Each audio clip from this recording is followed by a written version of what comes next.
నమస్కారం అండి. నేను రంజిత్ కుమార్ ద్వారా ముచ్చిక.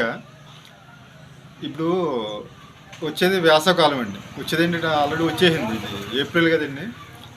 ఇంక వచ్చే నెల అయితే ఇంకా మే నెల అయితే ఇంకా ఎండలు చూసుకోవక్కర్లేదండి. అలాగే జూన్ సగం వరకు కూడా అలాగే ఎండలు ఉంటాయండి.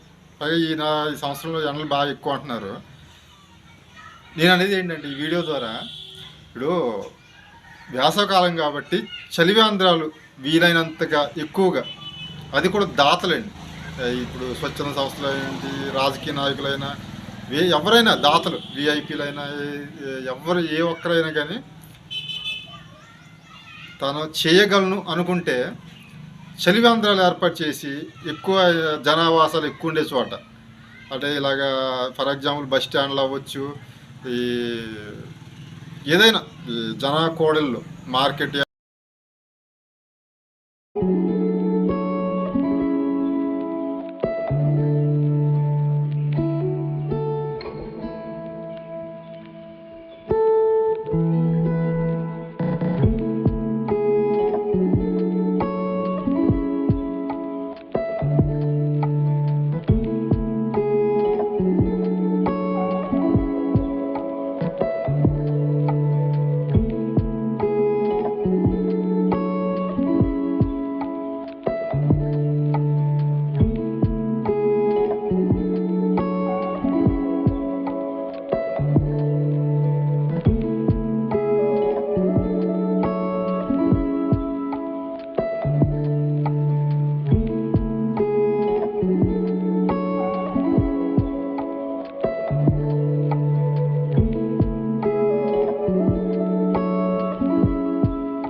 అంటే ఈ ఫోటోలు నేను క్లిప్పింగ్లు ఎందుకు పెట్టాయంటే, నేను 2013 నుంచి కూడా 2018 వరకే చేసేయండి. అన్ని బస్ స్టాండ్లు, జనావాసాలు ఎక్కువ ఉన్న చోట, కోడలు ఎక్కువ ఉన్న చోట, జనకోడలు. అంటే మనం ఏదైనా కార్యక్రమం మంచి పని చేసినప్పుడు మంచి పని చేశాను అని చేయడంతో పాటు మీరు చేయండి అని చెప్పే క్రమంలో చాలామంది అడుగుతారండి, నువ్వు ముందు చేయి తర్వాత చూద్దాం అంటారు. నేను చేశానని నేను గొప్పగా చెప్పుకోవడం కాదండి. ఫోటోలు పెట్టింది ఏంటంటే, నేను గతంలో చేశాను అందుకే చెప్తున్నాను.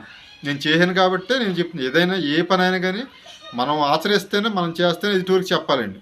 ఎదుటివాళ్ళకి అప్పుడు వాళ్ళకు కూడా ఇన్స్పైర్గా ఉంటుంది. కాబట్టి నేను ఈ ఫోటోల్ని వీటిని నేను తర్వాత అయినా ఇంకా చేయాలని ఉందండి నాకు. ఇప్పుడు నేను పోలవరం మండలం బస్ స్టాండ్లో, బుట్టాయిగూడెం, అలాగే దొండపూడి పరిసర ప్రాంతాలు కదండి, నాకు ప్రతి సంవత్సరం చేయాలని ఉంది. అలాగే రాష్ట్రం మొత్తం చేయాలని ఉంది, ప్రతి చోట చేయాలని ఉంది. కానీ చేసే పరిస్థితులు లేవు. ఇంకో విషయం అండి, మనం ఇలాంటి చలివేంద్రాలైన ఇలాంటి 10 మందికి ఉపయోగపడే పనులను చేసేటప్పుడు ప్రతిదీ ప్రభుత్వం మీద ఆశ పెట్టుకోవద్దండి. ఎందుకంటే చలివేంద్రాలకి మనం దాతలు చేస్తే సరిపోద్దండి. ఇప్పుడు 2 నెలలు ఏప్రిల్, మే, అవసరమైతే జూన్ సగం వరకు ఎండలు ఉన్నంత వరకు దీనికి కూడా ప్రభుత్వం గ్రాంట్ రిలీజ్ చేసి 10 కోట్లు, 20 కోట్లు, 30 కోట్లు రాష్ట్రం ఎంత. అంటే నేను అనేది ఏంటంటే, ప్రభుత్వాలకి చాలా పనులు ఉంటాయి. ఈ ప్రజలకు సంబంధించి ఇవ్వాల్సిన సంక్షేమ పథకాలు అన్నీ, ఇంకా రోడ్లైనా ఇవి, ఈ ఫంక్షన్లైనా ఇలాగ చాలా పథకాలు ఉంటాయి. అలాగా ప్రజలకు ఉపయోగపడే పథకాల్లో దాన్ని ఇన్వెస్ట్మెంట్ చేస్తే ఇటువంటి వాటికి కూడా ప్రభుత్వాల మీద ఆధారపడొద్దండి.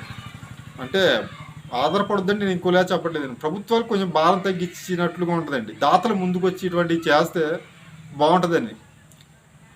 కాబట్టి నేను కోరుకునేది ఏంటంటే, ఈ వీడియో ద్వారా ప్రతి ఒక్కళ్ళు తనకి ఉన్న దాంట్లో చలివేంద్రాలు మన వేసవి కాలంలో ఈ జా ప్రజలకి ప్రయాణికులకి అయినా మన తిరిగే మొత్తం ప్రజలకి ఎవరికైనా కానీ ఈ చలివేంద్రాలు అందుబాటులో ఉంచాలని కోరుకుంటూ ఈ వీడియో చేస్తాను. నమస్కారం.